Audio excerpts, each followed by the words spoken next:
Welcome to the Sisters of Sexuality 5 Shades of Play podcast. Today's show is sponsored by Liberator Sex Pillows and Shape. Are you tired of sleeping in the wet spot? Is your sex deliciously messy?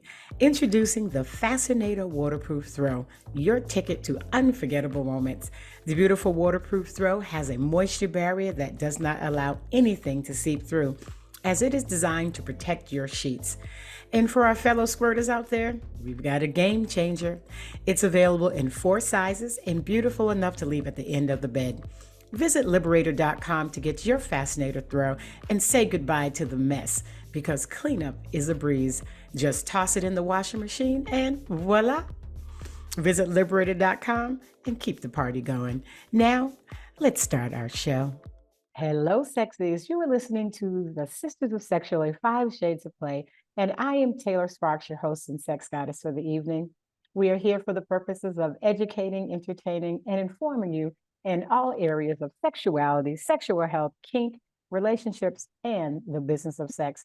I am so excited, as I am every week, to welcome a new guest, but today is a special day. But before I bring her on, let me tell you a little bit about her. Dr. Clarissa Francis, a scholar, activist, and consultant, specializes in the hot girl movement, exploring its connections to pleasure activism and Megan Thee Stallion's Hot Girl Summer as pivotal aspects of Black women's journey towards sexual liberation. In 2022, he self-published her debut memoir, Phreak Like Me, Becoming the Real Hot Girl Doc. Revealing her profound personal healing, Dr. Francis also introduced an apparel line embodying the movement's principles: bodily autonomy, sexual agency, and pleasure. Presently, she contributes to the Diversity, Equity, and Inclusion Committee at the American Association of Sexuality Educators, Counselors, and Therapists, also known as ASEC, and the Leadership Collective of the Women of Color Sexual Health Network, also known as WOCSHN. I don't think we say that one differently. Dr. Francis offers workshops, training, and consulting services on sexual health, reproductive justice, peer education, and mental wellness. Excited about future collaborations, she looks forward to joining forces with scholars, practitioners, activists, and influencers for impactful publications and advocacy initiatives. Dr. Clarissa, welcome to the show. Thank you. It is so good to have. So, girl, before you, I have to ask, like, there's always that first question, right? So, what led you down the path of sex and sexuality as a business, as a journey, if you will? Yeah, so this is the most common question, and Yes. and it's my favorite. It's become my favorite question. It's led to the book to talk about my journey, because it's a colorful journey. Interesting, Okay. my background and my hair, but I actually started. It started out. Well, it's been personal, but it started out personal. Growing up, just growing up, black, black Mm-hmm. girl, but also in a Christian home. And I was a preacher's kid, so there was Okay. a lot of restrictions and limited to no information on. Really, it started with reproductive health. So Okay. even understanding of what's going on with my body during puberty, with menstruation, and Mm-hmm. like, oh, wait a minute. It's like now that I started my cycle, I'm able to have a baby. I was like, what is that about? And so it's, Right. and I was given a book and I studied it. So I think and it's very inquisitive as a Mhm. child and adult also. But Right. asked a lot of questions. They was like, look it up, look it up. So that definitely encouraged the researcher in me. Okay. And I just kept looking it up. And then the educator piece is sharing it with others, because we were equally lost, like people, my peers, like my friends, Yeah. Yeah. cousins. So it started there in high school as we were having our experiences, whether it was related to our cycle or sexual experiences, or just Mm-hmm. just different things related, access like to condoms. And so I would do research, look things up. I'd be like, oh, did you know this? Or let me tell you, like, oh, what happened? Right. Or happened? Or let me look it up. Let me see. Or, if I hear someone else's experience or have an Mm-hmm. experience, I'm sharing it. And so that is how it really started. So I'll say it started with my cycle. So when I was 10, Mm. and that Wow. interest, and in high school, I was just became even more fascinated about pregnancy, childbirth, reproductive Mm-hmm. health. Like Okay. I was watching, there was a couple of shows of watching the births, childbirth and everything. Yeah. And so, and then college, I originally planned to be a psychiatrist, and but became interested in Africana studies. And so, because I was interested in the psychological effects of Mm. slavery on those of the Yes. African diaspora, and so really my work is rooted in academically. My work is rooted in the history of Mm-hmm. those of the African diaspora. And then I took a special interest in health.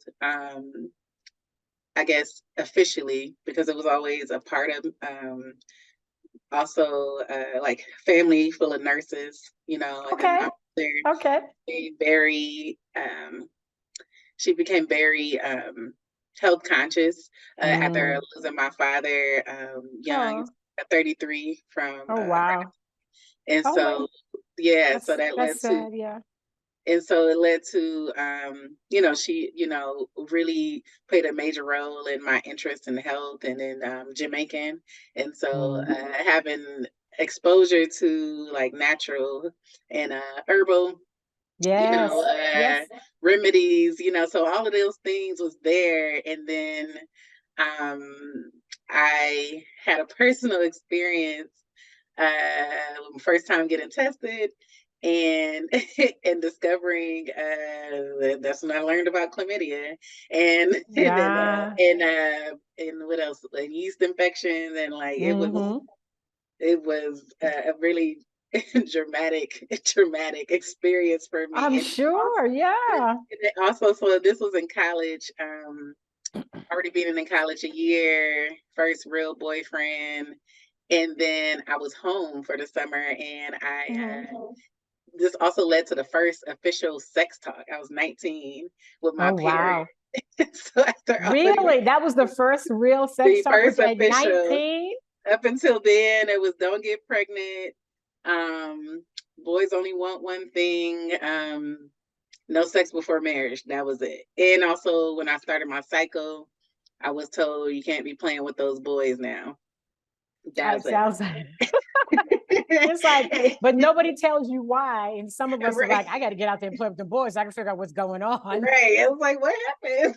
And I'm curious. It's like, and so so it started out so personal, also like that fear of like, oh my Mm. gosh. I was just like, this happened to me. I was like, I have to tell others. I was like, it's like wrap it up. Like I was, really heavy in prevention, throwing Yes. condoms at people, like not literally. I mean, I kind of was. I mean, but I was. It was I just a know what part you mean. of made it fun. Like I wanted to make it fun. Mm-hmm. To talk about sex in a way of like, a prevention and understanding like how it's a stigma among Yes. in Black communities. I wanted to, so that's how it started, and then it just Okay. I got deeper into it when I moved to Atlanta, Clark, Atlanta. I did a lot of work working with health educators and Okay. in the health center, and then I became interested or realized because I was in Africana Women Studies, so Black women's sexual health was an interest, Mm-hmm. and Mm-hmm. I noticed that there was not enough resources or discussion on healing and pleasure, so it's like we talk about the oppression and Yes. the trauma, the experiences around our bodies, pleasure, sexuality, and I was like, well, where do we Where's the move good from stuff? there? Yeah, it's like the good. I was like, because sex isn't bad. It's like people aren't, it's like not all experiences are pleasurable or even consensual, but and there are experiences that can Yes. be and that are Good. healing and pleasurable. And so it's like Yes. let's talk about that, because it's like, imagine if we were offered those stories and that insight in the Mm-hmm. beginning versus the fear based, Right. information. you can get pregnant, your man's gonna Yeah. leave you, you could, Yeah. all the trauma. It's just, it's such a, it seems to be more fear-based. Yes. And I think our parents, especially our moms as girls, they're just trying to protect us. Yes. So they tell us all these horrible things, not like, well, you could really get excited giving somebody a blowjob. Like, Yeah. and then you Yeah. give someone a blowjob, you're like, oh my God, why am I so Right. turned on by this? Nobody tells you that part, Right. that it's Yeah. Yeah. about the foot, that they keep telling you to stay away from them boys. They're gonna ruin you, Yeah. You So lay down with dogs, you get up with right. sleeves, you're like, oh And my so right. And so I thought I was weird. And part of the reason of with Phreak Like Me using Phreak, one in honor of Adina Howard, but also with Phreak, like, of just feeling weird. I was like, okay. It's like not everyone had good experiences their first time earlier on, God. Right. or even normalizing women having sex for pleasure. And because I was like, I was I had the uh privilege, I guess, just because it's something that it wasn't common among people who I was speaking to. When I was speaking to women, their earlier experiences were not pleasurable, but I Wow. was introduced to self pleasure and toys, vibrators around the same time I Sure. started having my experiences. And so I enjoyed Yes. it. I had a good time Yeah. exploring. By the time I finally started, because everybody was starting years before me. And Right. so I just, I a lot of my work I speak on, I say, being who I needed when I was younger. And so Mhm. understanding, giving grace to, like my elders or those around me. One, because it was limited, even more limited, limited Yes. information for them. And then also not able to have the freedom to even explore or Right. express themselves. And so giving them grace and, and then having a, understanding of why they Yeah. delivered the information in the way that they did. Mhm. And Mhm. as we've had conversations, one of the most powerful things of doing this work is um, how it opened up, open up the doors for opportunities for conversations, even with my family. Like women in Okay. my family or men in my family about this topic. And We did how not did talk about sex. how did that go when you went to, when you did your own exploration, when you did your own studies, and then studies led to research, and then specific when it comes to Black women and how little information we have about pleasure, and not only, and it's still that way to this day. I mean, as much information is out there, we're still stuck in some stereotypes of shame Yeah, and yeah. guilt, or being called a freak or Hmm. thought, or some other derogatory words some stupid man has made up. And or the women who also believe it, Yeah. themselves, and sometimes we can be, harmful to each other, by spreading that Hmm. same kind of guilt, amongst each other. So once Yeah. you did your research, and you've got, like, listen, I've been to college, I've done some research, I didn't talk to some people, I've done some studies. Hmm. Let me tell you a thing or two. How was the reception from some of the family members? There was a variety of Okay. responses. So the way I went about it, most of them, they knew that I was involved in, like, because I started out um, professionally. A lot of my work, as I mentioned, was prevention. So a lot of work around HIV/AIDS awareness, Mm-hmm. offering testing and counseling, linkage to care. Mm-hmm. Talking about with prevention, condom use, and those what we typically get. And then Sure. when I wanted to incorporate pleasure and healing, that piece they were not as aware of, and then it all came out when I got my doctorate. So human sexuality, my PhD is in human sexuality, and I had my defense. And my my Uh-oh. family, they had a watch party. It was my grandmother who at the time What? she's 89 now. So at the time, this was 2 years ago, she was 87. Okay. And or going on 87 because it was in March. And and my parents, who my it was my stepfather who's the preacher or the minister, Okay. my mom, brother, nephews, and then I had an aunt, uncle on the line too because I did it virtually. So Okay. the funniest thing that happened, my grandmother, she was like, I didn't even know you talked that much.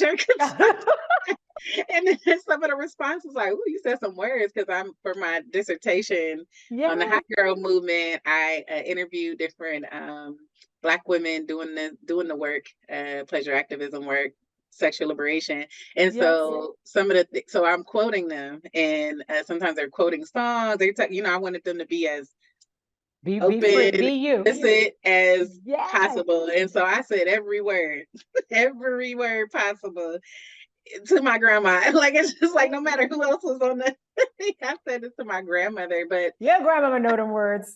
okay. She But got children. it was the first time because she actually is a part of the reason her and my mother also of why I was interested in Black history and an aunt interested in Black history. But she always, supported that and advocated that.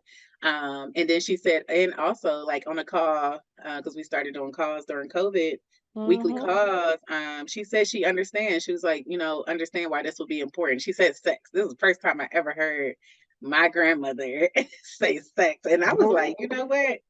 I was like, Listen, if nothing grandma know else, what sex is. was worth it because and I say we didn't talk about sex and Right. so it was a transformational experience for me. It Mm-hmm. was it was scary because not only of doing the dissertation and this work, but I also wrote the book about my personal experiences, and so Yes. like it's some stuff in there. And my grandmother, my mother, and some family members, they were some of the first people to read it, especially in my family. And Okay. that was interesting.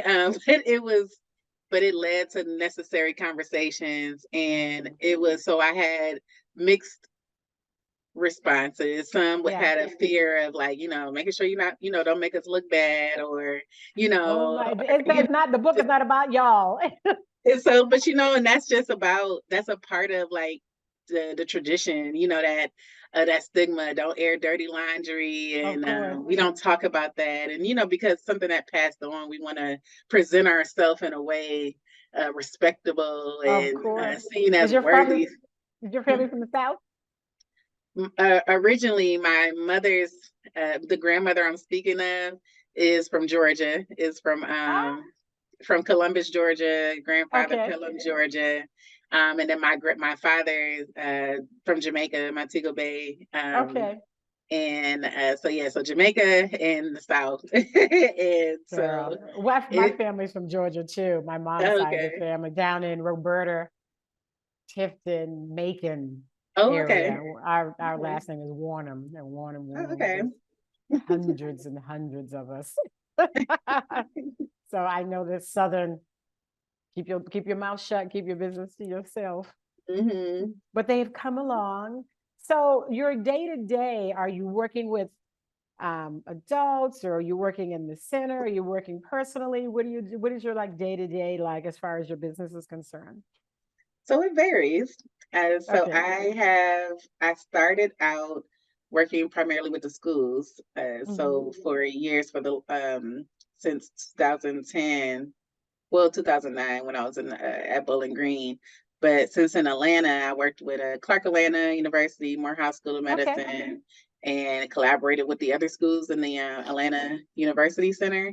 And so I still have some relationships with the schools. So I do Mm-hmm. consulting primarily now, consulting work of offering workshops, training, Nice. and speaking. And I'm working on some things. I'm doing a lot more writing. So I'm working Okay. on Nice. some projects with writing and always open to some speaking opportunities. And so that's what I'm doing now. I'm working independently now. Okay. And so yeah, that's my day to day. It varies because I'm working on different projects. So just Mm-hmm. really Mm-hmm. cultivating different relationships, with Yeah, yeah, yeah. organizations, individuals, and institutions that are either doing this work or open to having this, some type of uh, either workshops or this information That's nice. shared with their students. So that's what my That's day nice. to day is now. I just was talking with Dr. Shamika Thorpe. You know Dr. Shamika, Okay. you know Shamika? She's I follow, done she yes, I follow her research. yeah, she's done some work at Clark Atlanta too. She's Okay. over in Kentucky now.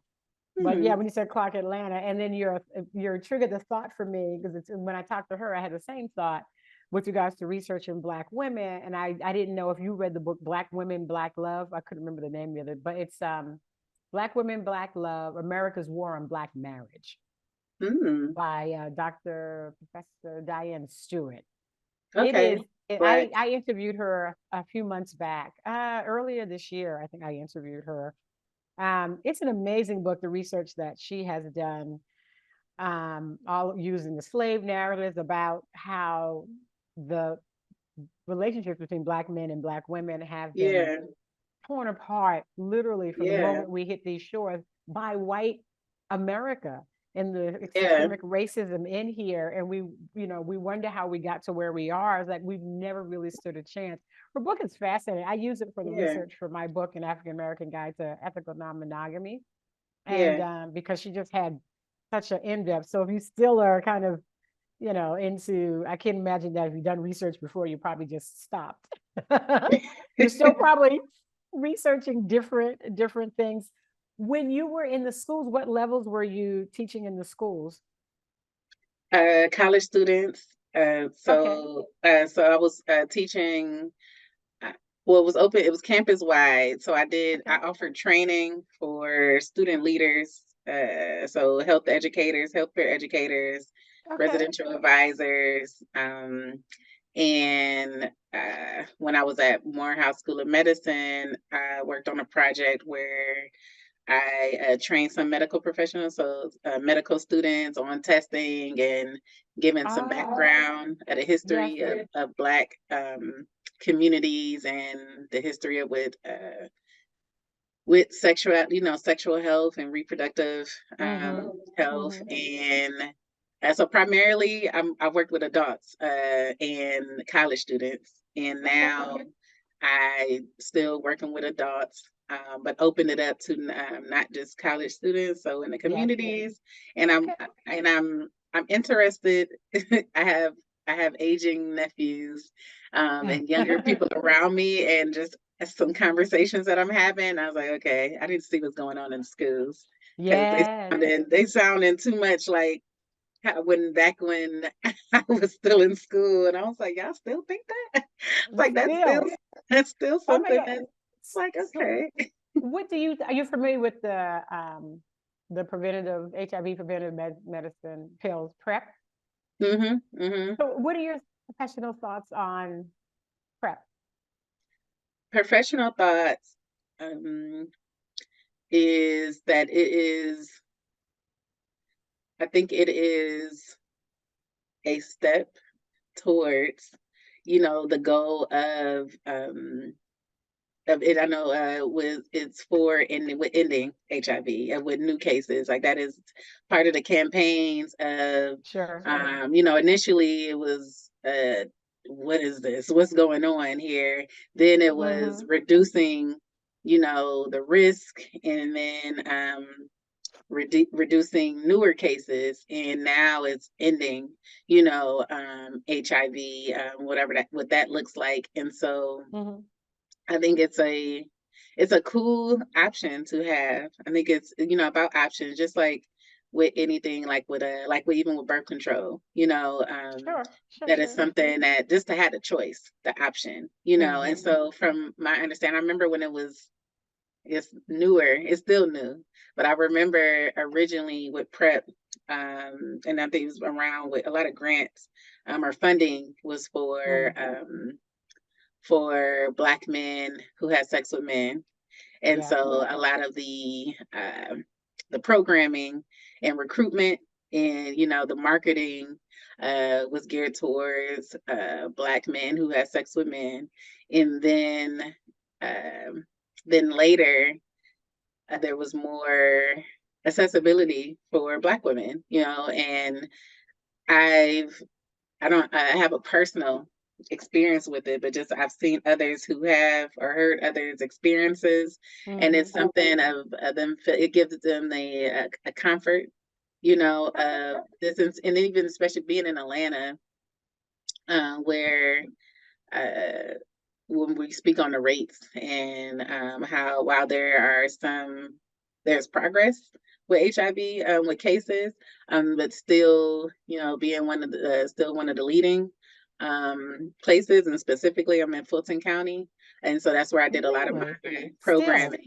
Yeah, so So, it's like and it's while there's been some progression, it's like wow. still, and when you look Wow. at the national nationally, and so any way where it's possible to you know, the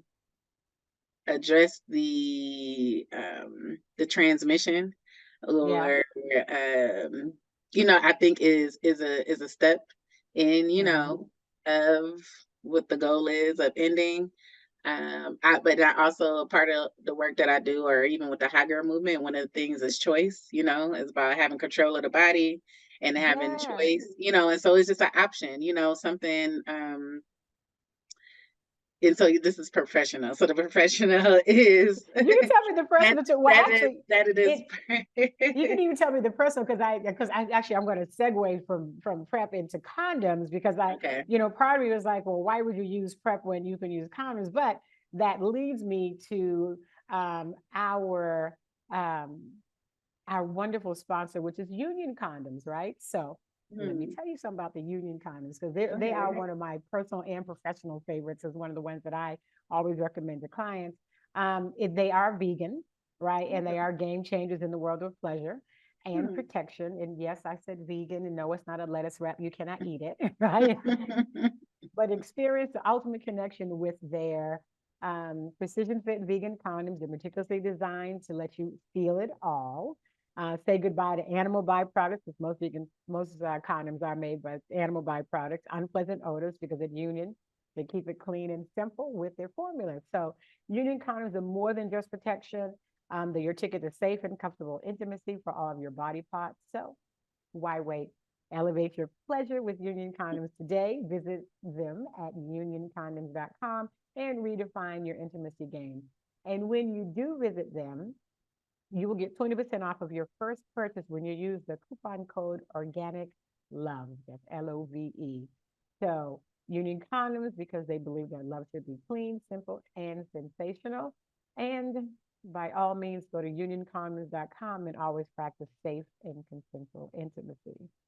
So, back to our show, when it comes to, PrEP, and I'm like, but do we know what's in that PrEP?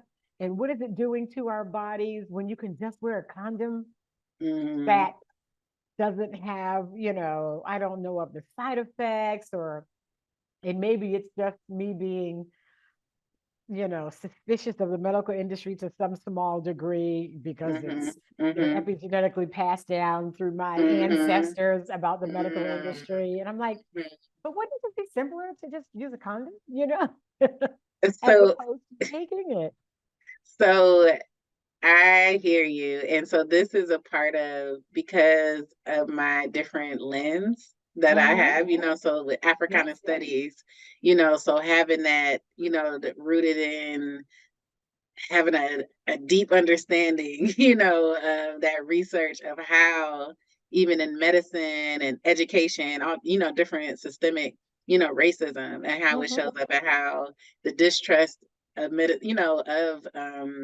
medicine and science, Yes. even education, and um, the justice system, because we've seen it. It's not nothing. We didn't make it up. Like, there, Right. are actual cases and actual, evidence of, in all those different systems, and especially in medicine, even the history of, or the origins of gynecology, Yes. is rooted in the abuse, and non-consensual use of Black women's bodies, enslaved Black Mm-hmm. women's bodies, to test out these different procedures without anesthesia. I So know. I'm familiar. things that and so and then when we with the in Tuskegee with syphilis, Yes. The experiment, things they've done to our ancestors have been horrific. yeah, and these are near, these are recent, Yes. cases, and even with birth control, like this, um, with the forced sterilization, Mm-hmm. and so we have these cases, so it makes sense, and this is why I'm adamant about having the choice. We have options, Yes. and that's what whenever I'm training peer educators, especially, Mm-hmm. as easy as it can be to repeat the cycle of offering fear-based education, saying, and that, Mm-hmm. when we talk about, we just want to protect, we want you to be safe, Sure. Sure. saying, don't do this, you shouldn't do this, or no, because even when speaking on condom use, whether you with Mm-hmm. PrEP or birth control or some other preventive um, tool, or measures, Mm-hmm. it's a choice. It's Yes. about just informing, giving information, because a lot, oftentimes uh, we don't have the information, and so it's Right. important True. to at least have the information so you can make an informed decision. And if you choose to have condomless sex, this is your choice. You Yes. have an understanding of of the risks, and the possibilities, and even so something that I feel personally is I think there should be more information and transparency Mm-hmm. of the risk of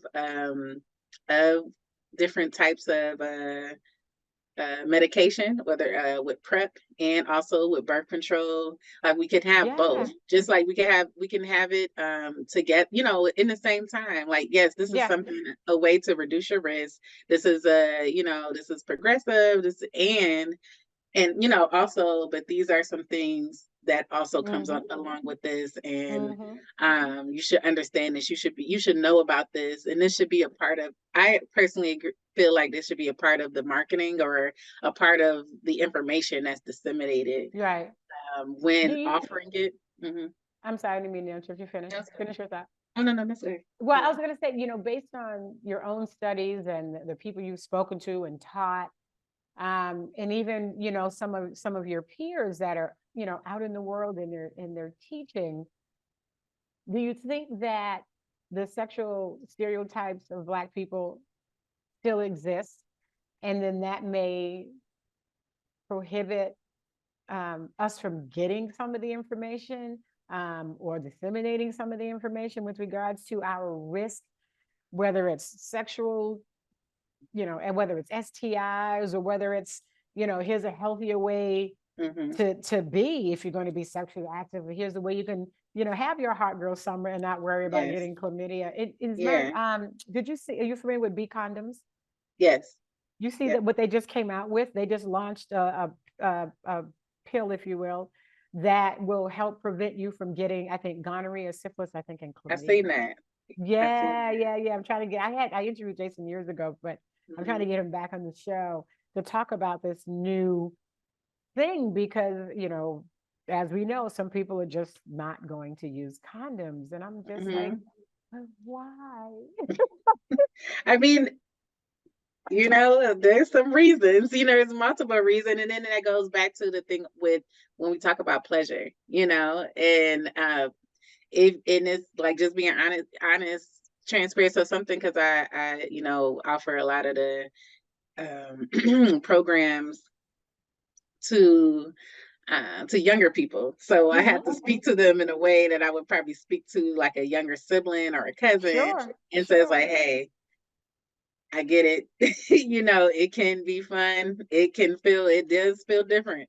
It's like it can feel different, you know, with condomless sex versus using a condom or using some type of It barrier. all feels the same to the woman, And, in my or, opinion. I'm like, there's no but feeling there. It all feels the same. yeah, it's some differences, but you know, it depends. It I, depends on the person. I And know, but it's all that. For me, but it's it's like, oh, like, please. but it's not enough to like, you know, but it's not a enough of a difference for you to be like, no, I'm not doing this. But you know, so many options, like you mentioned. You have vegan condoms, you have non-latex, you have large, extra large, you have snug fit. Slim You good. got so Slims, I many call them different slim goodies. it's so many kinds. And so that's that. And this is the way that I present the information. It's like you have options. And at the end of the day, and I know this professionally, personally, at the end of the day, people are gonna they're gonna do what they want to do, you know. But it's like Without my a doubt. job, our role, you know, as professional sexuality professionals or educators, practitioners, is to get the Mm. information, you know, is to Yes. give the information. We educate ourselves, we research, and it's like, here, you decide, you do what you want with it, Mm-hmm. because they will, people will do or not do what I they want. know. And it's so, and then, um, and so something that of even with the work that I do with sexual liberation and why focusing on, because you mentioned about the stereotypes and so the Yeah. stigma around even just talking about sex, you know, it's like we can't even get to the nitty gritty or the good the real deep conversations because Yes. we still stuck on, even if we bring up the word sex, like, you know, the assumptions that are made when you tell Girl. someone that you are a sex educator or that you're a sexuality Right. professional or that all of these things, because even while there are some behaviors or some thoughts, phrases that are associated even with hot girl summer, hot girl movement, Mm-hmm. something that I wanted to, the whole purpose of me getting, part of the purpose of me getting into this work is to defend and Mm. back up, you know, these different expressions of sexual liberation and freedom, whether Yes. it's twerking or whether it's choosing to be not non-monogamous, you know, or Mm-hmm. choosing to be celibate. You know, it's like it's not. It's like it could Yeah. be. I was like, you could be. I tell people it's intergenerational. It's it is not only for single people, single women. It's like you could be married and still be celebrating your control of your body For and your sure. freedom Yeah. and your pleasure. Like it's, and even more so, I Mm-hmm. feel if you're in a Yeah. relationship, you know, it's like it's Right. have a You should be able person to do or whatever people you want to do. You and should be. have that Uh-huh. have that support. And so, you know, that's a part of like with doing this work is one normalizing having these conversations in a way where it's not just talking about prevention or talking about the negative or the fear, Right. but including that healing piece, the pleasure, and you know, having real conversations about Mm-hmm. yeah, like we had some trauma. We've had some traumatic experiences as a historically, collectively, but individually, Right. we've had our experiences, and it shows up in different ways. And while you know the whole respectability politics of, you know, and this was something I even personally struggle with of Mm.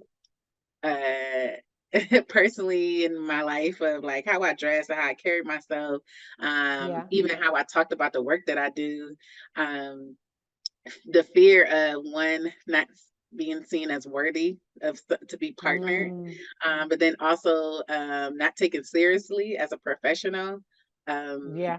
and just fear in general of harm, you know, Yeah. because it's like it's almost given permission to or they take it as permission to cause harm because, and this just goes back to, Trust me, you I know, overstand. I this overstand. I goes, mean, and I primarily work in the lifestyle, the swinger community.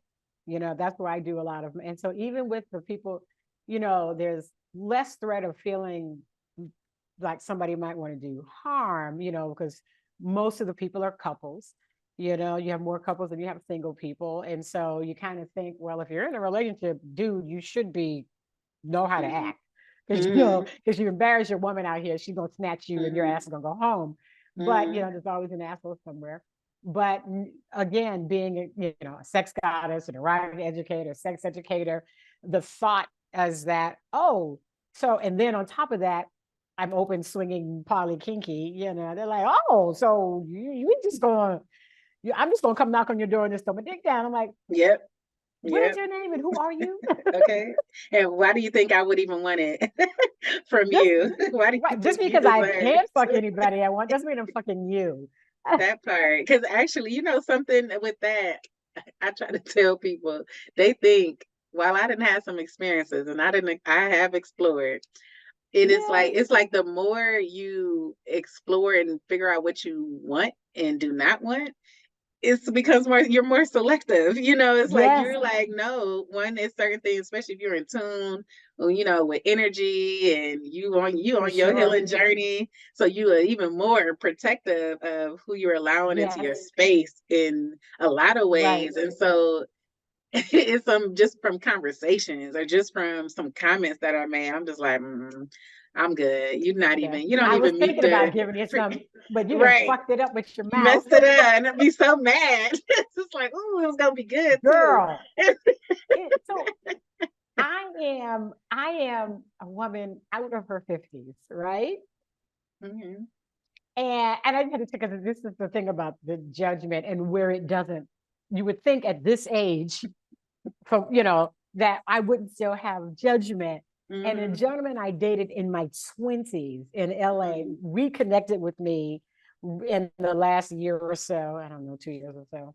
We reconnected, hung out, He went his way.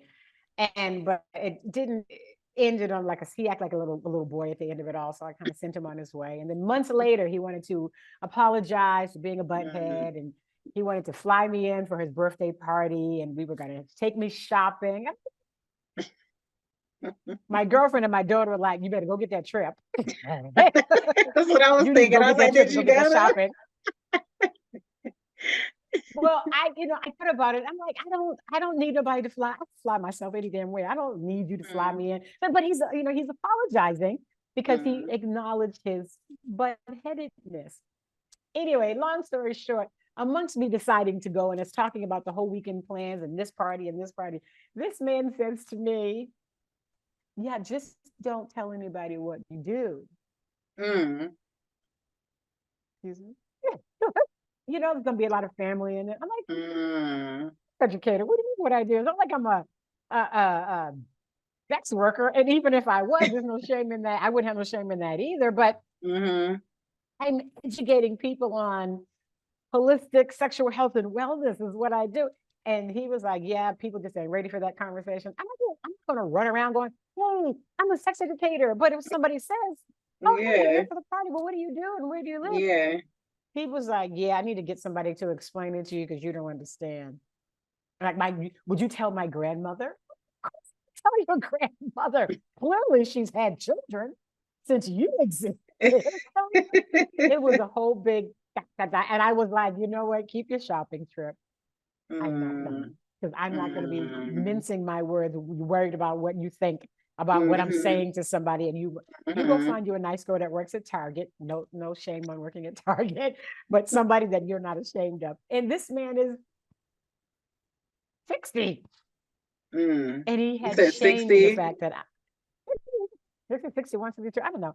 But he had shame at this age. You would think all your shame should be gone. He had shame that I was a sex educator. So that part about, is that crazy?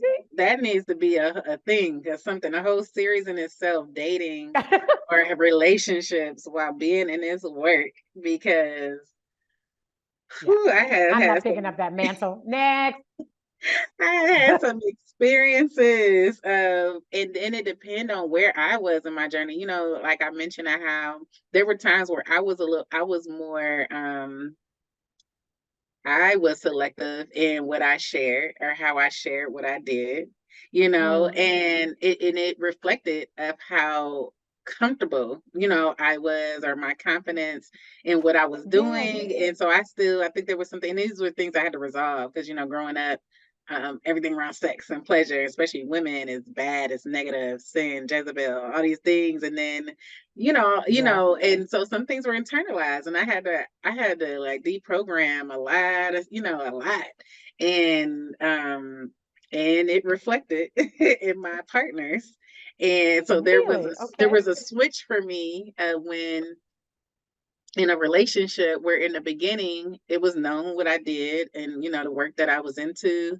Um they participated in one whatever because it's fun. In the beginning it's all fun, they excited, like, yeah, 'cause this is in my Yes. mid-20s. And it's something like, oh yeah, then is the switch happened when now you are possibly considering me as your wife or the mother of your children, and now you have an issue. Now it is an issue of what I do and how I represent. I was like, and this is in No, the like you beginning. can't do this no more. This was before the real hot girl doc. So it's like, it's only if you are at this level when it's not as public. If you have an issue here, you're going to really have an issue later. And it reflected in so many ways. And a lot of it, I realized, Okay. I realized it was internalized. It was their own stuff, because Yeah. They were really projecting. the person operated as someone in the lifestyle, and but just not I've ethically. seen it. It was not ethical. Oh, And them, that not. dude. And so I was just like, we can have a good time here. It's like this. I've met them. You said what? We can all be open about this. I've It's met like, those guys. We can all be like they're in a lifestyle, but if their woman's not, and she wouldn't understand, and she would never, and if she realized I would, she would leave me. And I'm like, and you think I want to have sex with you? No, I don't. it's so many things Just that go needs home to and be talk to her. something. You know, That's a a journey. partner of mine was at a Mm. it is a partner of mine was at a party, and he was telling me this, and he was saying that a guy he knew who was married was at the party. And he says to the guy, "How come you didn't bring your wife?" And he was like, the guy was like, "I wouldn't bring my wife here. I'm not going to have her have, she's the mother of my children." And my partner said to him, "Aren't you the father of your children?" What? What's the difference? And that was What's my the issue. difference? That was my Yeah. issue with the whole response to with Kiki Palmer with the "You a Mother," and with Usher, Oh, that with whole, Usher. Oh, yeah. I'm like, And I was just I like, saw that, like, you're a mother. yeah. One, I had an I issue. I him. it's some I had an issue with, why are you attacking, publicly attacking, not that it's even better privately, because then what came out later, um, Right. that he was abusive, or but why are you publicly attacking the mother of your children? You say you a mother. Yeah, this is the mother of your child. Your And child. you are opening up this, you know, um, you opening up this the gates, the floodgates for For others everyone else to also attack her too. to attack. And then it's like, no, you thought wrong, because you're coming for Kiki, and we love Kiki, and we're gonna protect Kiki. While there were some people saying, "Oh, I would There never," were. or "Not my girl," or and they feed into that also of like, you're a Yes. mother, you're a wife, you're a whatever professional. And it's like, we're multifaceted. One, she's Right. first of all, she's her own person. She's a grown woman. Yes. First and foremost. And that whole thing about like, why that control bodily autonomy, control of the body, as if she can't make decisions around her body or what Right. she's You wearing. would think she had taken off all her clothes and put her pussy in his face the way they were Like they behaving. were having, they were actually having intercourse. Like the way that they responded was The as way that intercourse people was happening. responded. Oh my God. It was, I just couldn't. I was just so like, are we still doing this right We now? still here. We are still here, We and are it's the only women, the only race of women that is still has the same sexual stereotypes from the as way back as far as slavery all the way up to today, right? The Jezebel, the sapphire, the mammy, the mammy's asexual, overweight, puts everybody's needs before her own. You is kind, and these sexuals, the angry Black woman. Yep.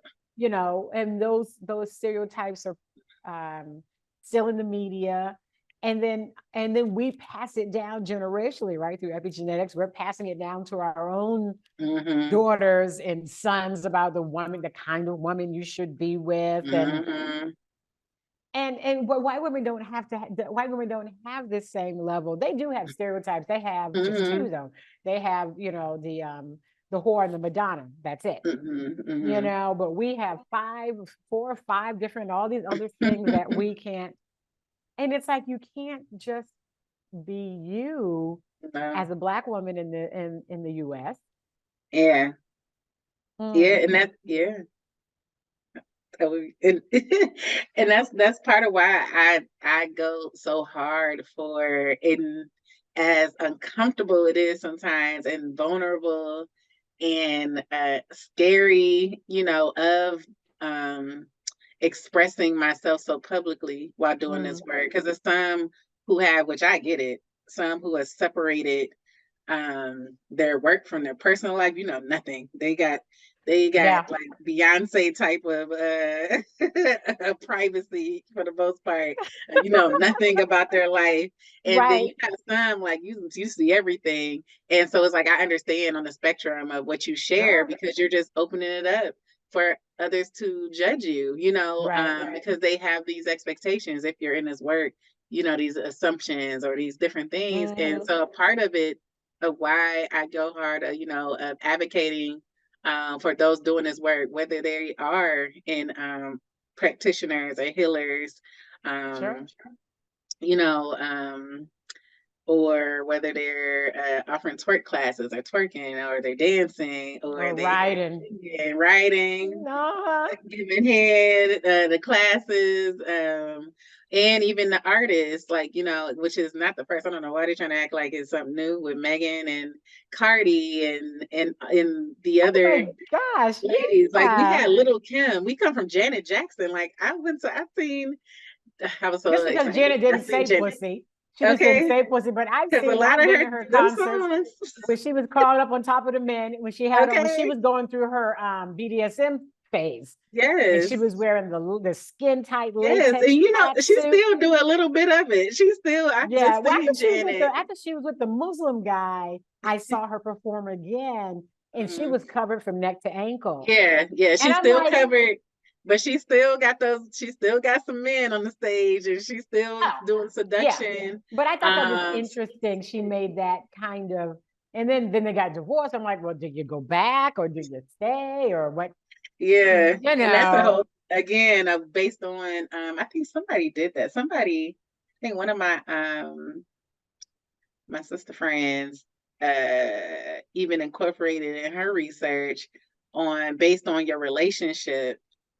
Based on the relationship that you're in, and how that determines how you express your sexuality. It's just so interesting, depending on who you with.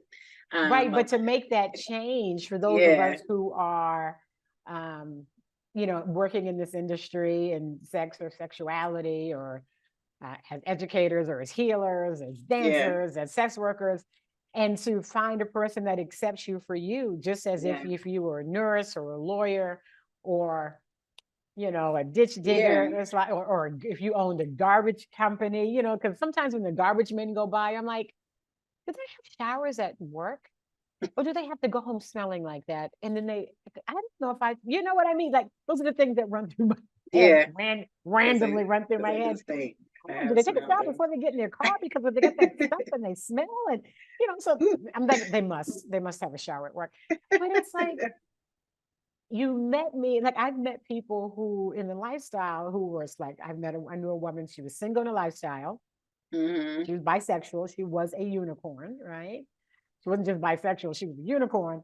And she met a guy, and then they got together, and then he did not want her to be with other women, without him. It's like, okay, Okay. her bisexuality has nothing to do with you. It's not a, it's not a party for you. And so and I remember she confided in me that she was sneaking out, having sex with women without his knowledge.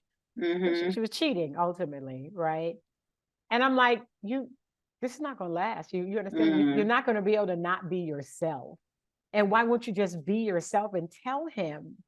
And she's like, he won't accept it. So just to keep the peace, flash forward 5-6 years, they were divorced.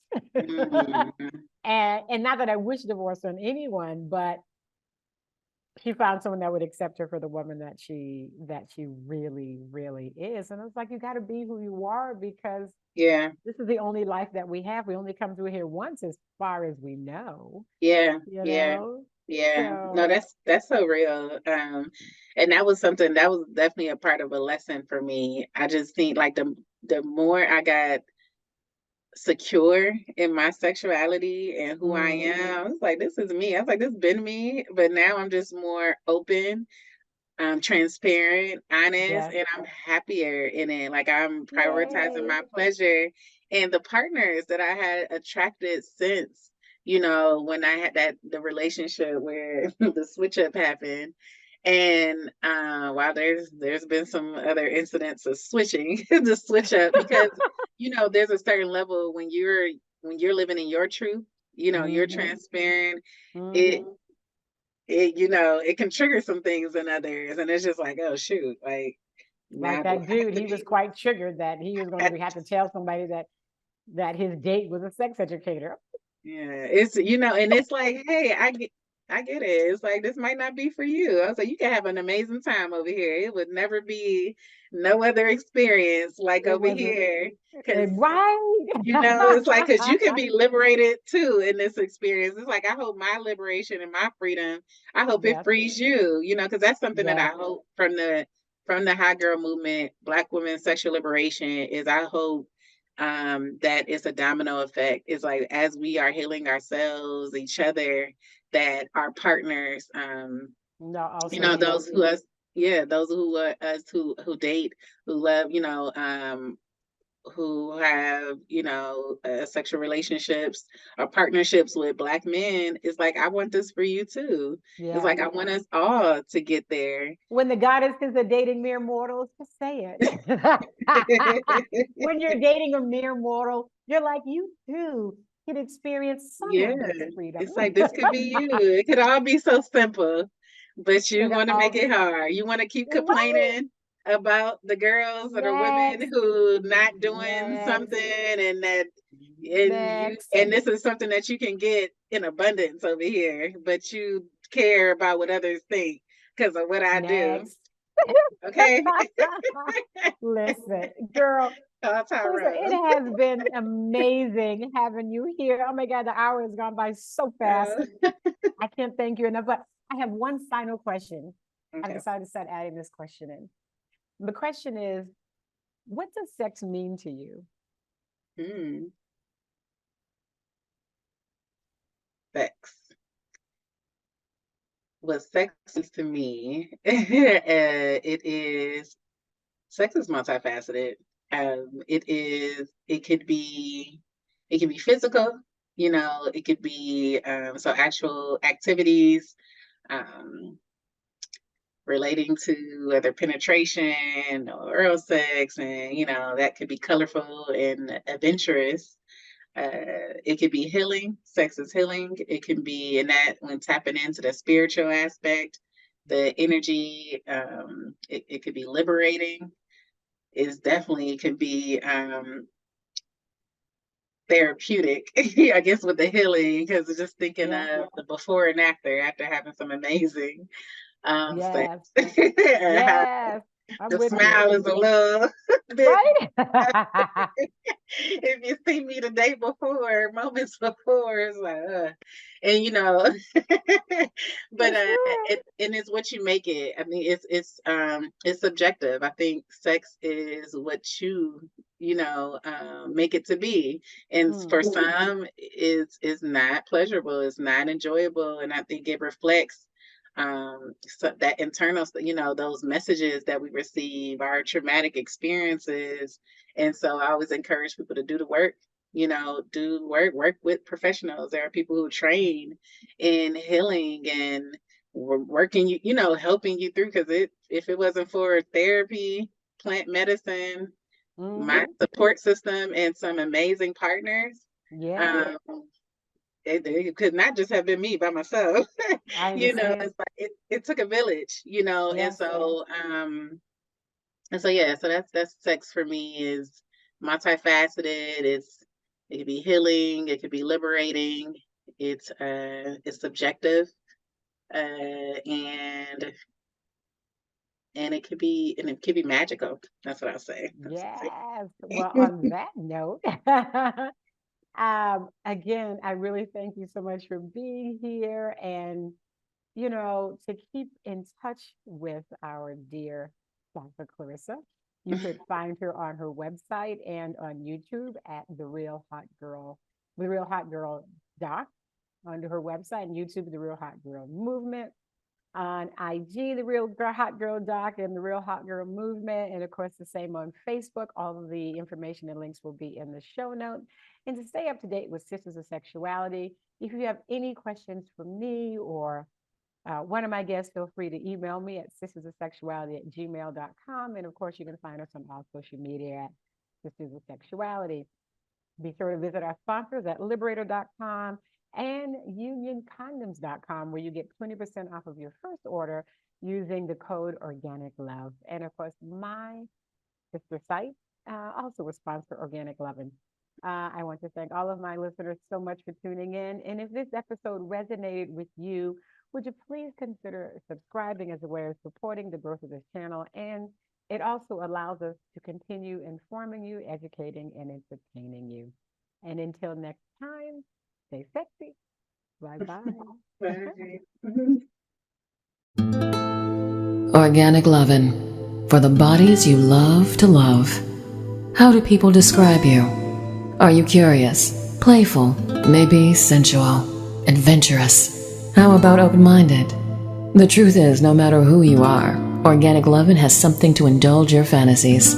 We offer only organic, natural, and eco-friendly intimate body products, including vegan condoms, organic lubricants, body-safe sex toys, and sex-positive books. You won't find anything harmful in our products or toys. We also have a full range of other experiences, including erotic seminars and exotic adult-only vacations. Receive our adult subscription box for a monthly sexual delight. Be educated, entertained, and informed. Organic Loven. For her, for him, for you. For the bodies you love to love. Visit organicloven.com. We offer shipping worldwide, so stop by the site anytime. Organic Loven. That's LOVEN.com.